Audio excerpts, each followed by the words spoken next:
ഇന്നങ്ങനെ ഛട്ട് പൂജ ഇവിടെ ആദ്യത്തെ ദിവസത്തെ ആരംഭമായിരിക്കുകയാണ് കേട്ടോ. അപ്പം നമുക്ക് ആദ്യം തന്നെ അൾട്ട നമുക്ക് കാലിലിടാം. ഇതുപോലെ ഈർക്കില് ഇതുപോലെ കോട്ടൺ ക്ലോത്തൊക്കെ വെച്ച് അൾട്ട വാങ്ങിച്ചിട്ടുണ്ട്. അത് നമുക്ക് ആദ്യം തന്നെ കാലിലിട്ട് സ്റ്റാർട്ട് ചെയ്യാം കേട്ടോ.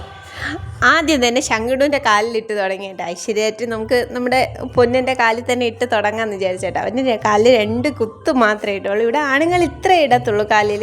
കുഞ്ഞു പിള്ളേർ, പക്ഷേ വലിയ ആളുകളൊന്നും ഇടത്തില്ല കേട്ടോ.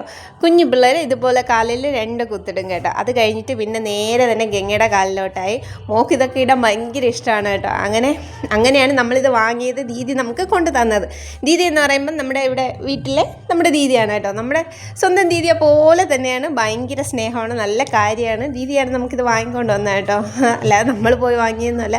ദീദി നമുക്ക് വാങ്ങിച്ചിട്ട് ഇതെന്തായാലും ഇടണം ഛട്ട് പൂജയ്ക്ക് എന്നൊക്കെ പറഞ്ഞ് നമ്മളങ്ങനെ നല്ല കാര്യമായിട്ട് ഇടുകയാണ് കേട്ടോ. പക്ഷേ എനിക്കിതിൻ്റെ ഫസ്റ്റ് ഇത് എന്ന് വെച്ച് കഴിഞ്ഞാൽ തൊട്ട് കയ്യിലൊക്കെ ആവുമോ എന്നൊരു ടെൻഷനായിരുന്നു. പക്ഷെ ഒന്നും ആയില്ല. അവൾ നല്ല കോപ്പറേറ്റ് ചെയ്തു, നല്ല അടിപൊളിയായിട്ടിട്ട്. അത് കഴിഞ്ഞ് നേരെ തന്നെ ഞാൻ എൻ്റെ കാലിലും കൂടി ഇട്ട് കേട്ടോ. അടിപൊളിയായിരുന്നു കേട്ടോ. കാണാൻ തന്നെ നല്ല രസമുണ്ടായിരുന്നു. എനിക്ക് നല്ല ഇഷ്ടപ്പെട്ടു. അപ്പോൾ ബാക്കി വിവരങ്ങൾ ഞാൻ വീണ്ടും വരും. ടാറ്റാ.